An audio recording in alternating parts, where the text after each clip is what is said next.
ছাত্র জনতার গণঅভ্যুত্থানের মুখে ভারতে পালিয়ে যাওয়া সাবেক প্রধানমন্ত্রী শেখ হাসিনা ও সাবেক স্বরাষ্ট্রমন্ত্রী আসাদুজ্জামান খান কামালের পক্ষে আইনজীবী হতে আবেদন করেছেন সুপ্রিম কোর্টের প্রবীণ আইনজীবী জেড.আই খান পান্না।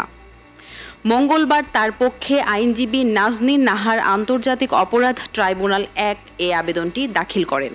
আন্তর্জাতিক অপরাধ ট্রাইব্যুনাল ১ সাক্ষ্য গ্রহণ পর্যায়ে এসে তার এমন আবেদনের উদ্দেশ্য নিয়ে প্রশ্ন তুলেছেন। ট্রাইব্যুনাল বলেন, ট্রেন ছেড়ে যাওয়ার পর স্টেশন মাস্টারকে বলে ট্রেনে ওঠার সুযোগ নেই।